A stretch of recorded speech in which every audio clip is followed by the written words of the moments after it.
My name is Ashley, and this is Let's Talk Dispatch. I do. You're gonna do it. Do it really well.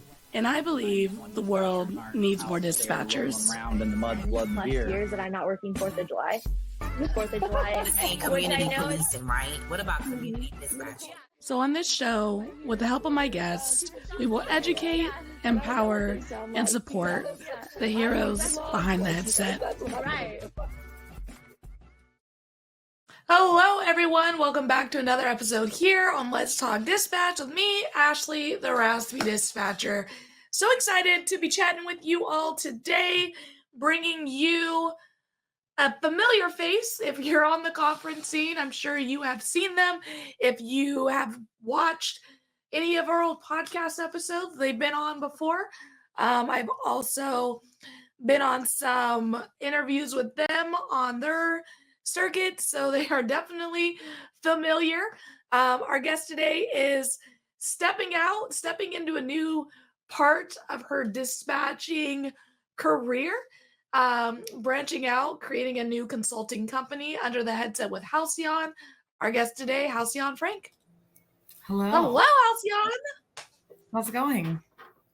Oh, it's going. It's Monday. I worked my long week this week, and for those who don't know, my long week is 3 12s and an 8 on every other Sunday. And let me tell you, some weeks it doesn't feel long, but this week it was long. Okay. I was like driving home, like thinking about like what reels to make and stuff. And I was like, I think the reel I'm going to make is like, I don't always like my job. Like I need people to know that. It's like, and it's okay that I don't always like my job. It's still a wonderful job, but like 5% of the time, sometimes I don't like it. Yeah, at 6 a.m. at the end of a long week, I don't like it. And also I would challenge people and be like, okay, but like I know you love your job, but in that moment, does anybody like their job? Right? Like just I told my sergeant, I was like, I check my bank account every day to see if I have to come here. You know what I mean? Like maybe one day there's going to be a mysterious deposit that I'm not going to ask questions about. Nope. And I'll be like, I'm not coming to work. I won't be there, but alas, not yet. So. Well, I'll cross my fingers for you that can happen for you. I'll be believing. I so appreciate that. And for the folks who don't know you, haven't seen your lovely face at a conference or across the socials in the dispatch world, who are you? That's a great question. Sometimes I'm like, who doesn't know me? Only because I feel like I travel so much and I get like tired of me that I'm like, you're telling me everybody else isn't tired of me. I am Halcyon Frank. As you mentioned, I've jumped into a new adventure this month. So created Under the Headset with Halcyon, which is part of or is my training consulting business for 911. So stepping out onto my own, doing, the training classes, training products, as well as the training program consulting and anything that kind of aligns with that stuff. So it's month 1. So far, so good. But I'm really excited just to continue my journey in the industry because I've been able to do and work with so many great people, do so much great stuff it's just like another chapter. And so I'm really looking forward to it. Awesome. And so what made you want to do this? Want to venture? Because as we know, creating new is like hard. It's not easy. So what made you go, I'm this crazy. I'm going to go out there and I'm going to do this. I think it just was, I was that crazy. It's a little naivety. It's a little stupidity. It's a little believing I can do whatever I put my mind to. And then also just being like incredibly passionate about the topic and the topic of 911 and public safety communications and training and all those things. So just a little bit of mix of all of that stuff. And I'm like, why not? Let's do it. Like there's no rules in a sense. Like there's nothing that says your career has to follow like XYZ. So I'm like, let's just, continue to DIY this career of mine, see how this goes. And if anyone sees an application come across their desk for their dispatch center with my name on it, it means it's not going well. But so far, good. Because we're always looking for more dispatchers. Right. I've told someone recently that I was like, look, I'll have to work here. I can work somewhere else. Like, Good and bad things. Everybody's hiring. I got options. Yeah, there's definitely options out there. And on a serious note, so if it's not going well, if you're like, I have this, that, and the other thing in my center that doesn't align with me or isn't going well, like, don't forget, like if you are a quality worker and you know your stuff and you're willing to put in the work, like you have options. You do. Heck yeah. Say that with a disclaimer of like, I'm not telling anybody to quit. I'm just saying you have options. Hey man, not all centers are built the same. I just went to Aurora, Colorado, and they got this massage chair. They got a disco ball. Not all centers are built the same. And I'm not saying go to centers because of the massage chair, but I sat in this massage chair house. Somebody said when I told them from Aurora, I was like, rumor has it she's still sitting in that massage oh my chair. God, no, 1,000%. And they let me like go into the little room by myself or whatever. So I was like filming in there and stuff. And I get in the massage chair and it's like all engulfing. It's like a $5,000 massage chair. It's like legit. Nice. And I'm not saying I looked up the price, but I did. And so it's like, it's legit. So I'm like in it and you're like, I'm being coddled by this, it's a cuddle session. And then it starts going. I was like, wow, this is really nice. And then all of a sudden it kind of gripped my cheeks because it's a good massage chair. It's really massaging.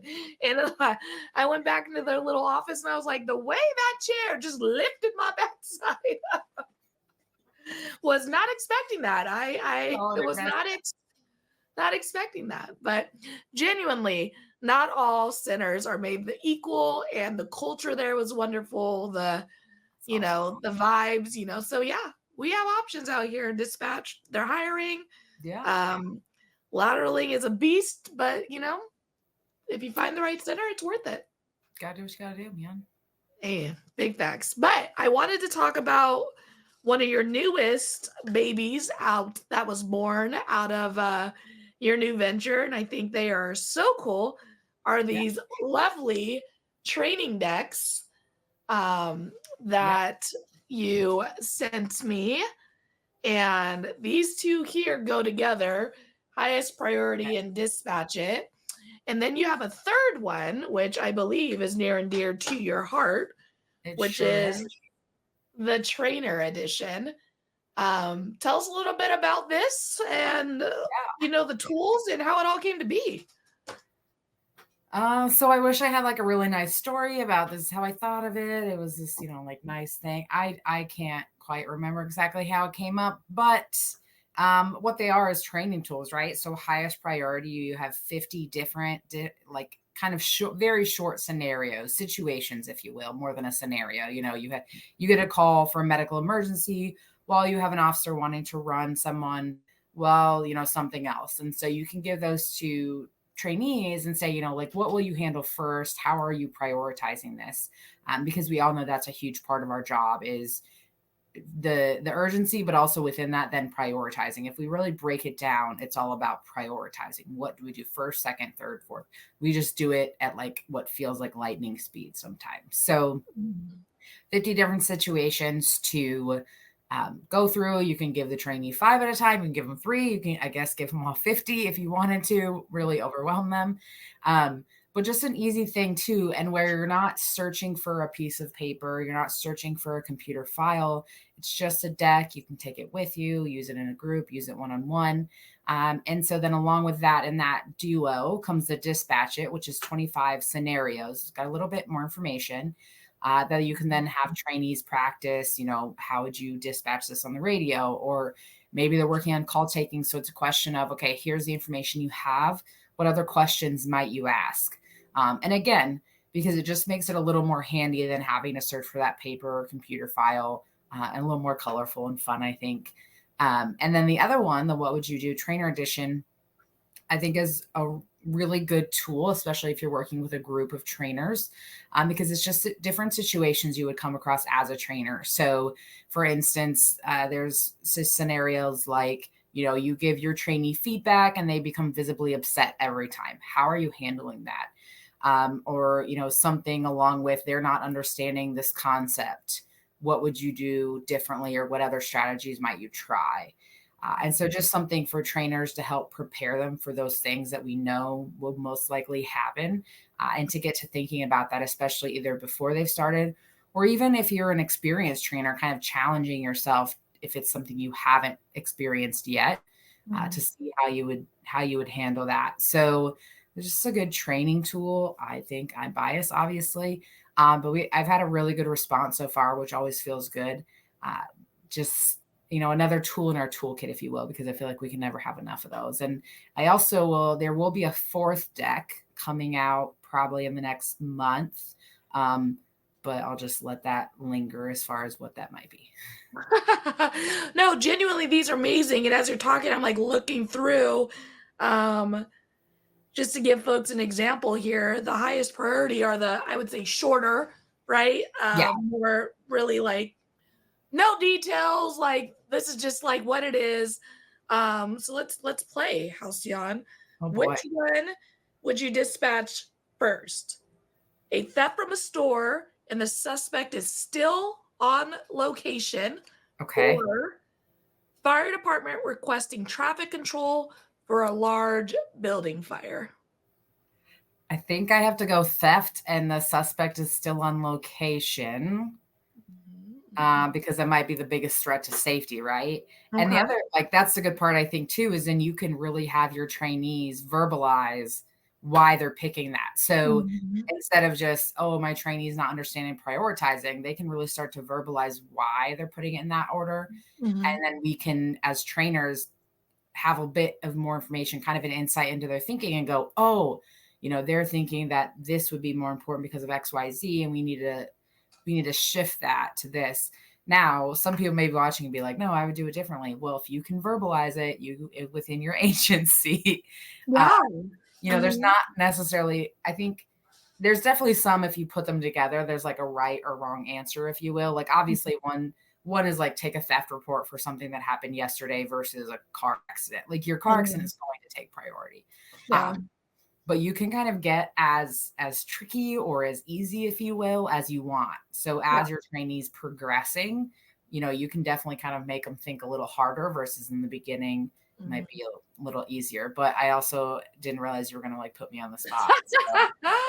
Well, the reason that I did that was A, because I wanted to put you on the spot, but B, it does prove to the point that I love about these cards, which is that you can make them for your agency, right? Like, your agency might have a policy like, we're going to fires request first because they're an agency and da da da da, or we go to in progress thefts first. Like, an in progress theft at my newer agency is a much higher priority than at my last agency. Like, we're not going. Like, we don't have time because we're dealing Right. with shootings. Like, that's Yeah. just.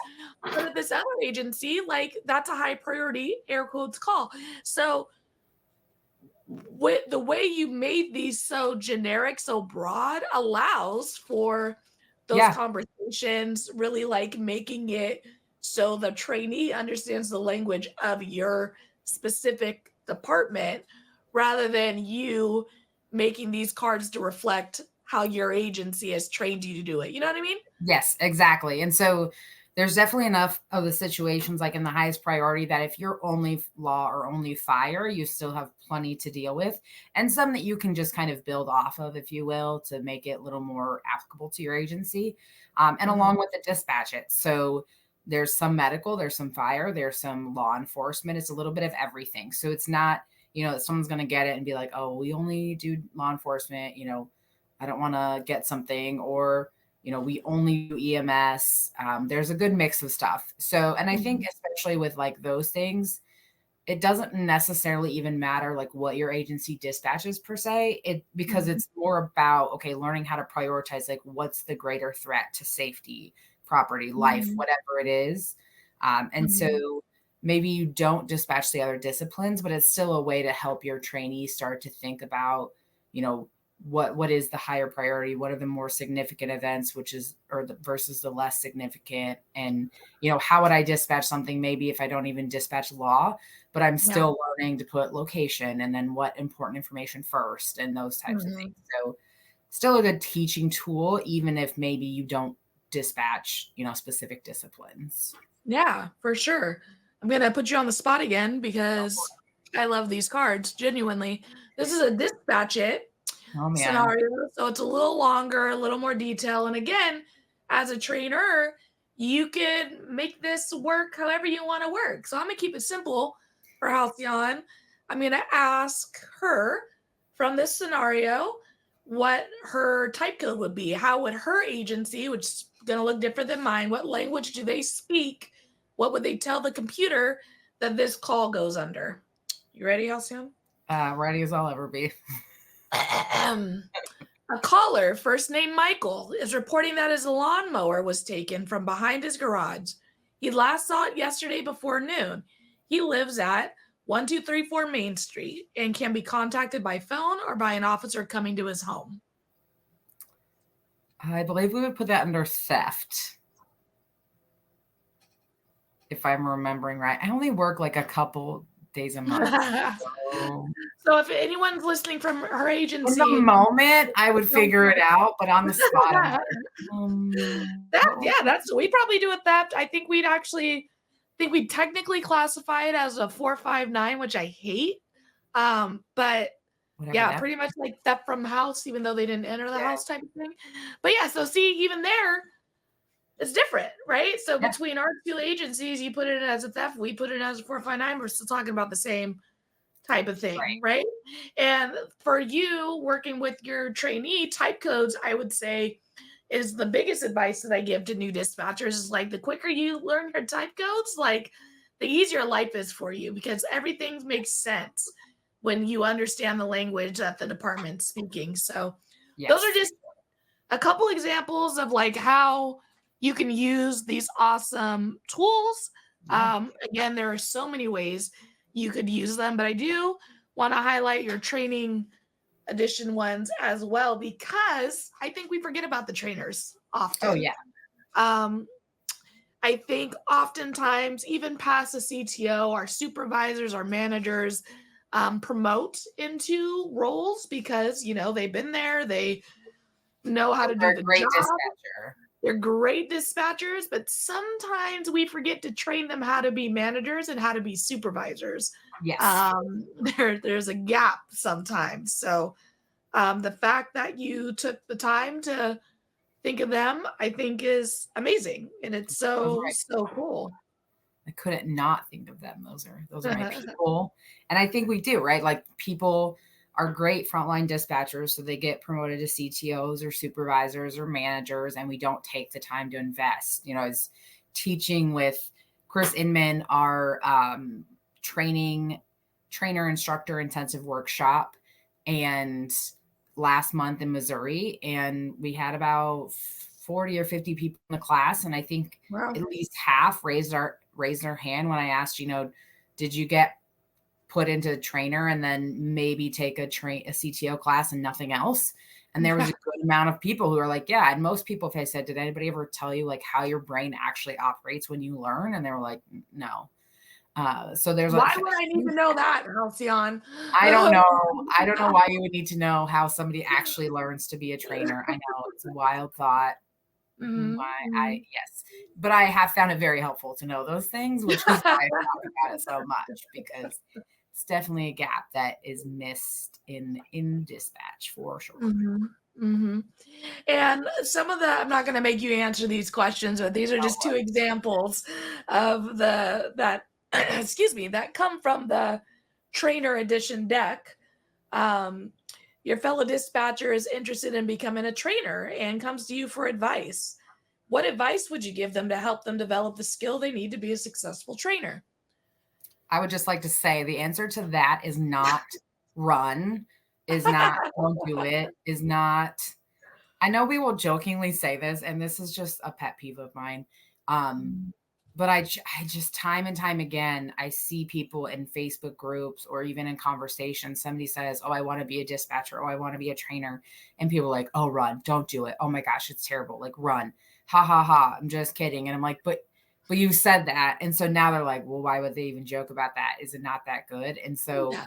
we really have to be better about not shutting people down as well Mhm. before they even get into it. And like, Yeah. yes, it's a joke, it's funny, but after a while, we say it so much that it's not really funny anymore, and it's Yeah. concerning that that's kind of the initial reaction that people have when someone wants to be a dispatcher or a trainer is to be like, run, quit. Yeah.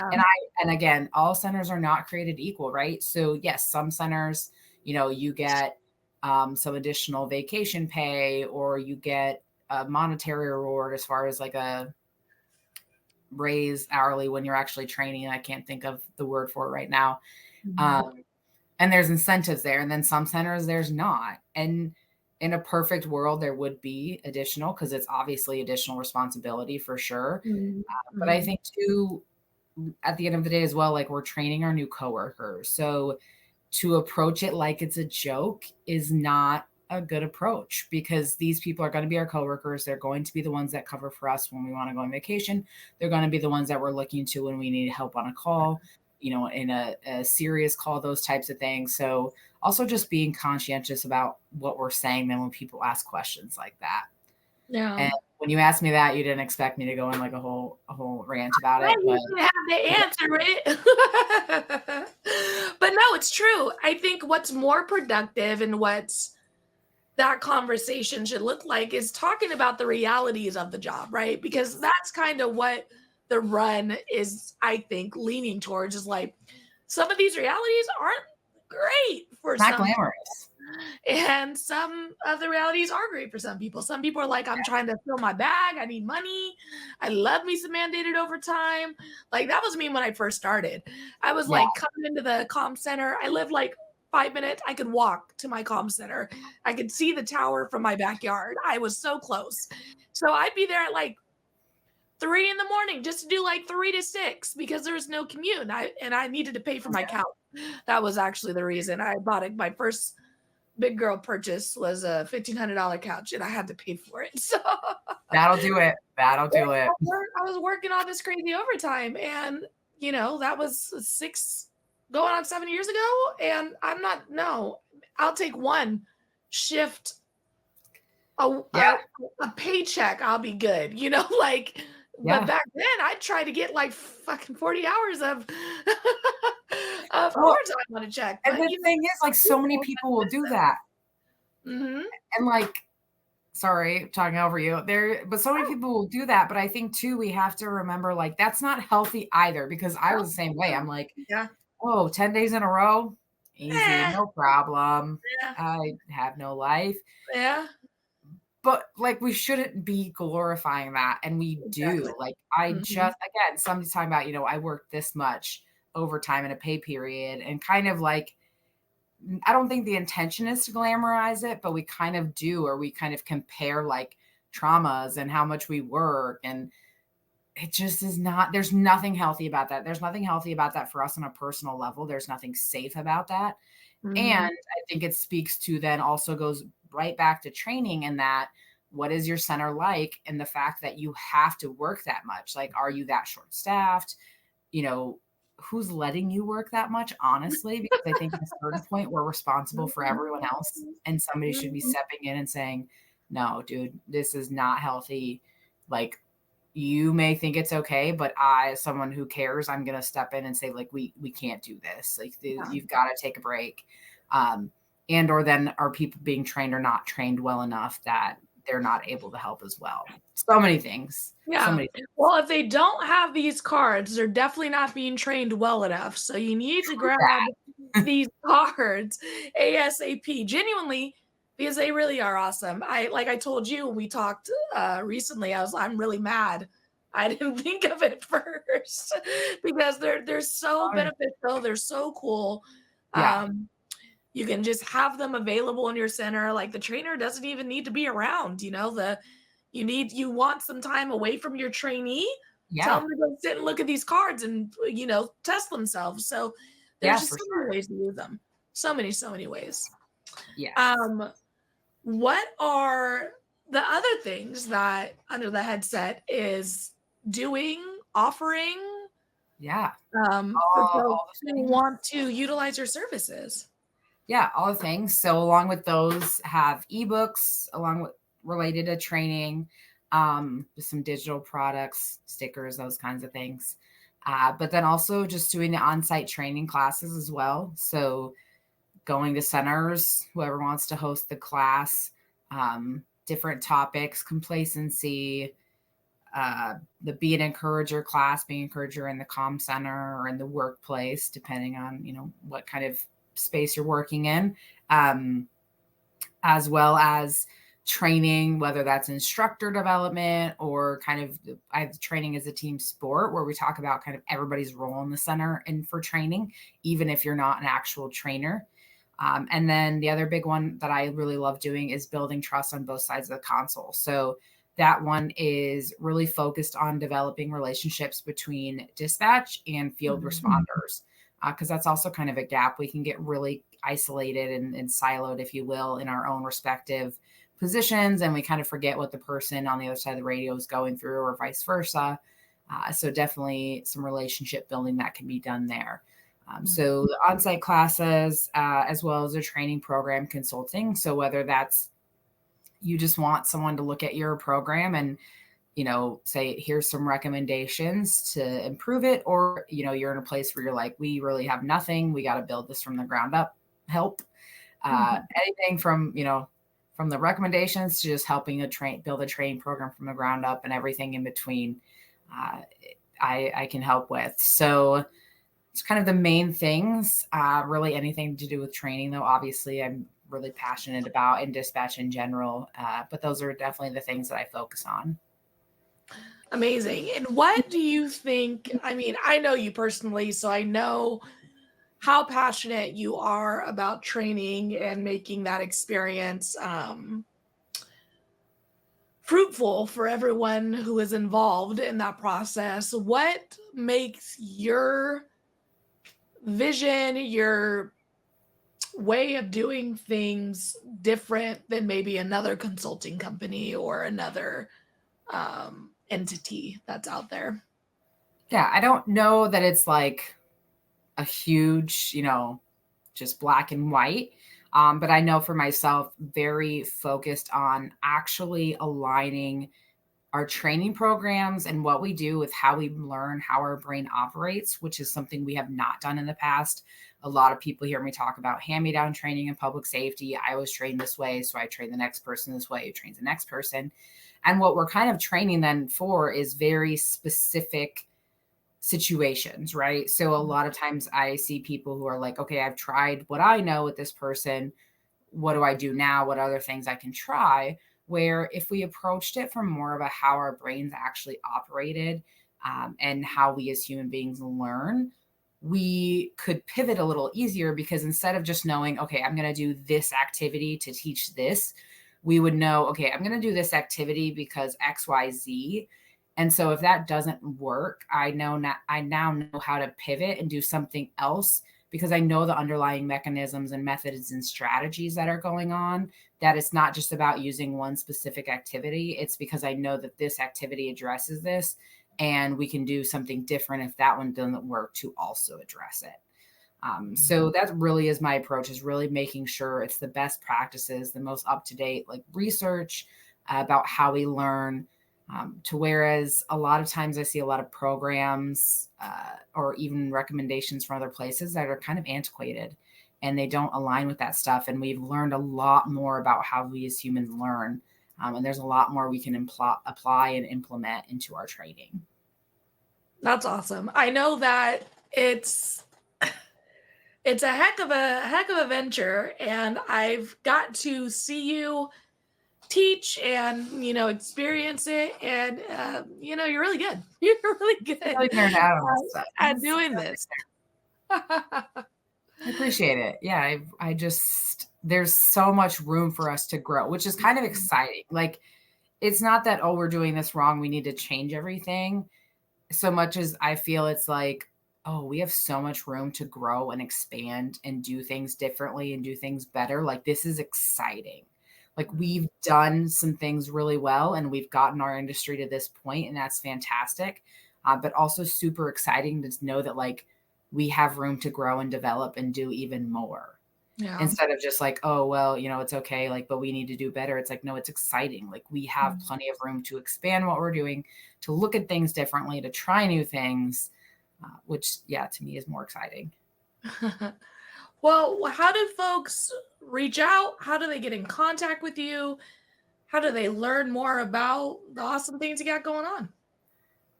Pretty much anywhere at this point. Facebook, Instagram, Under the Headset, with Halcyon, or website, undertheheadset.org, are kind of the main places to find information about me, or the services. And then also Halcyon at undertheheadset.org if you just want to get in touch with me directly, or feels like your neighborhood conference at this point. You don't have a ton on the fall docket, but there's a good number of them. So I'm really looking forward to getting out in APCO next month and then kick off kind of the fall conference season with all the different states. Awesome. I think we're both going to be at Kansas, right? You're going to Kansas? Yes. Yeah. Awesome. So we'll be able to link up there, maybe make some reels, love a good reel. Yeah. Well, Halcyon, thank you so much for coming onto the show. And I'm going to ask you a question that I've asked you many times before. But I think as we grow and as we change and as we do new crazy things, our advice might shift a little bit. So, what advice would you give someone who's considering a career as a dispatcher? I think I'm going to go back to there are no rules. So, learn, grow, get in the industry, but don't feel like you have to go be a trainer, you have to go be a supervisor or move up a ladder in that way. You can do that development kind of what I call horizontally. So be a frontline and then learn tactical dispatching, CIT, all the things. If you're happy, being at the console, answering the phone, that's 100% okay. Or, if you're looking further down the line or other opportunities, again, there's no rules. Go to the private sector. I still work part-time in a center because I do enjoy it. So there's always balance you can find like that. But don't feel like you're stuck, that you just go be a dispatcher and then you'll be a trainer and then you'll be a supervisor. Look at all the options. And then if you really fall in love with it and are like passionate / borderline crazy, you can, someday start your own company and, cross your fingers and hope that it works. Amazing. Thank you, Halcyon, so much for jumping on here. Congrats on your new venture and good luck. Thanks. I need that. I'll be right back with you.